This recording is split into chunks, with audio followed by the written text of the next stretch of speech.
बिस्मिल्लाहिर्रहमानिर्रहीम। अस्सलाम वालेकुम नाज़रीन, मैं हूं डॉक्टर आमिर मुस्तफ़ा। आप देख रहे हैं मेरा यूट्यूब चैनल और फेसबुक पेज। नाज़रीन, मोहब्बत एक ऐसी क़ुव्वत है जो जुग़राफ़ियाई हदूद, नस्ली इम्तियाज़ और मजहबी फ़िरक़ों की दीवारें तोड़कर इंसानों के दिलों को आपस में जोड़ देती है। मोहब्बत सिर्फ़ एक जज्बा नहीं बल्कि एक ऐसी तख्लीक और तब्दील कुन क़ुव्वत है। ये इंसान के अंदर ऐसी हिम्मत और जुर्रत भर देती है कि वो तमाम तर रस्म व रिवाज, कौम, वतन और वो अक़ायद तक जो उसकी पहचान समझे जाते हैं, पीछे छोड़ने पर इंसान मजबूर हो जाता है, आमादा हो जाता है।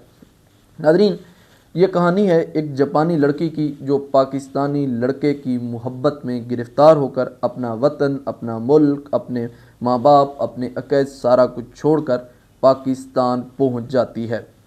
नाज़रीन, जापानी लड़की का अपना वतन, सकाफ़त और मज़हब छोड़कर पाकिस्तान आना दर हकीकत मोहब्बत की जो एक आलमगीर हकीकत है उसको ज़हर करता है कि जब दिल किसी से जा मिले तो सारे मसनूई जो इख्तलाफात हैं वो बेमैनी होकर रह जाते हैं।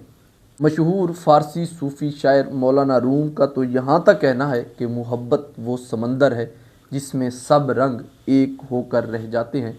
यही वो समंदर है जिसमें डूबकर वो लड़की अपने तमाम साबका रंगों से बालातर हो गई और वो पाकिस्तान पहुँच गई। नाज़रीन, अक्सर लोग जो मोहब्बत को अक़ल के तराजू में तोलने की कोशिश करते हैं, लेकिन सच्ची मोहब्बत अक़ल की पहुँच से बालातर होती है।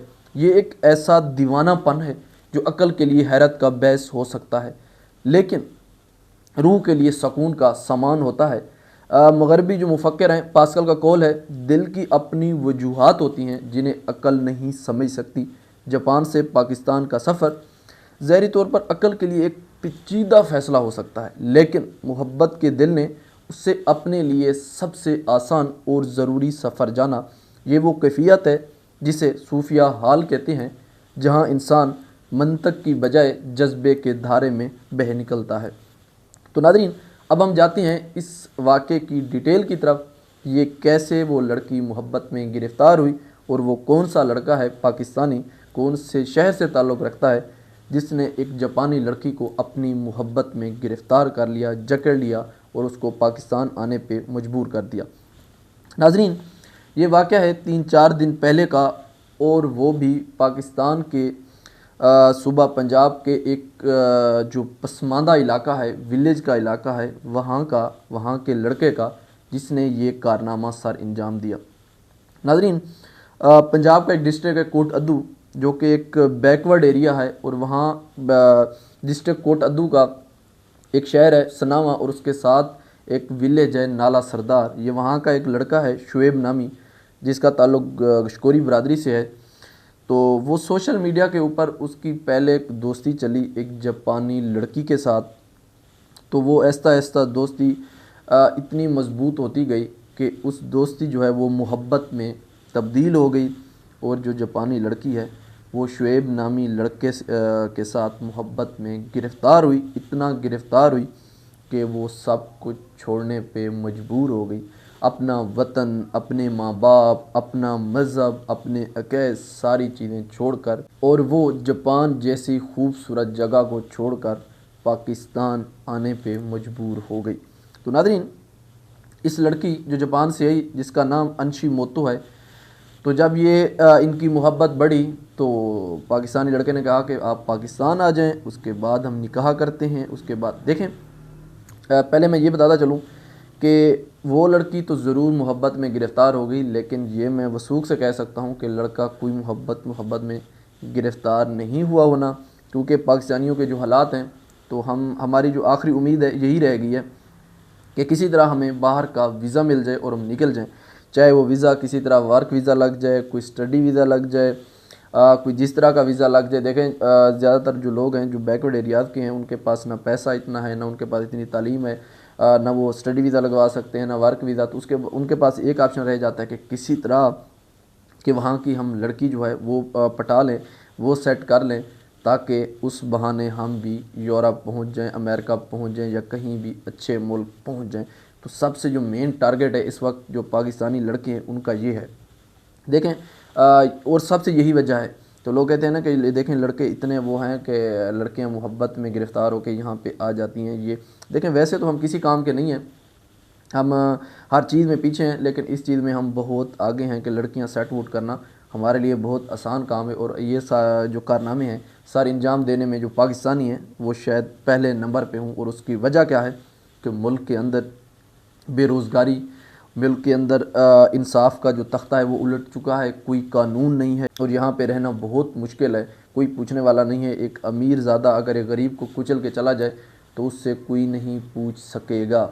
और यहाँ पे एक अशराफिया का मुल्क है और एक गैर एलानिया जो मार्शल है वो नाफिज है और बहुत ही बुरे हालात हैं, जिस वजह से ये जो कारनामे हैं आप लोगों को देखने को मिल रहे हैं। तो नाज़रीन, ये जो है मोहब्बत जापानी लड़की को तो नहीं पता ये मोहब्बत है या कोई लालच, और मैं ये वसूख से कह सकता हूँ कि उसको तो ज़रूर मोहब्बत है कि वो अपना मुल्क छोड़कर यहाँ पहुँच गई, अपना मज़हब छोड़ दिया। लेकिन यहाँ जो हमारा लड़का है इसको कोई मोहब्बत नहीं होनी, तो ये इसी चक्कर में बैठा होना कि ये आए हो, हम निकाह हो, हम फिर वापस जाएं। लेकिन ये माजी में बहुत से ऐसे वाक़यात हमें हमारे सामने गुज़रे हैं कि लड़कियां आ जाती हैं वापस, निकाह भी हो जाता है, सारा कुछ दिन रहने के बाद वो लड़कियां वापस चली जाती हैं और फिर वो राह तकते रह जाते हैं कि कब वीज़ा आएगा और वीज़ा नहीं पहुंचता। लेकिन हम इस केस में दुआ गो हैं कि इनकी जो ख्वाहिश है वो पूरी हो जाए। तो नादरीन, ये जो जापानी लड़की है जिसका नाम अंशी मोतो है, ये पाकिस्तान पहुंची, जिसके बाद उसको रिसीव किया गया एयरपोर्ट से और इस सारे मामले को देख रहा था एडवोकेट काशिफ मुमताज़, शायद उस लड़के का रिश्तेदार है, एडवोकेट है, वकील है, तो वो ये सारे उसने असिस्ट किया इस मामले में। उसके बाद वो लाया जाता है लड़की को, उसको पाकिस्तानी लिबास पहनाया जाता है। उसके बाद जाके एक ऑफ़िस है, आई थिंक काशिफ मुमताज़ शकोरी का ऑफ़िस है, वहाँ पे मौलवी को बुलाया जाता है, उस लड़की को कलमा पढ़ाया जाता है। कलमा पढ़ाने के बाद उस लड़की का जो नाम है अंशी मोतो से चेंज करके दुआ फ़ातिमा रखा जाता है और फिर निकाह हो जाता है। तो इस तरह वो एक अज़दवाजी जो रिश्ता है उसमें वो उनका जो इस्लाम के मुताबिक निकाह होने के बाद वो एक शादी के बंधन में बंध गए हैं। तो नाज़रीन, अब उसके बाद जो फ़ॉरेन अफेयर्स के मामलात हैं वो भी काशिफ मुमताज़ जो कशकोरी है वो देख रहा है। तो यहाँ तक इनकी कहानी पहुँच गई। अब आगे देखते हैं इस कहानी में क्या मोड़ आता है। क्या वो जो लड़का है वीज़ा लेने में कामयाब हो जाएगा या ये जो मामला है किसी और तरह। देखें, ऐसे मामलात भी हमें देखने को मिले हैं कि अक्सर जो लड़कियां आती हैं बाहर से तो ऐसा लग रहा होता है कि वो मोहब्बत में गिरफ़्तार हैं, तो ज़्यादातर ये होता है कि वो किसी भी जासूसी के लिए आती हैं, किसी भी जो इंटेलिजेंस एजेंसी हैं वो इनको इस्तेमाल कर रही होती हैं बाहर की, कि मोहब्बत के लालच में यहाँ आके उनके जो अज़ाइम होते हैं वो पूरे करके फिर वो निकल जाती हैं और पीछे ये फिर कॉलिंग करते रह जाते हैं कि हमें वीज़ा भेजो, हमने आना है।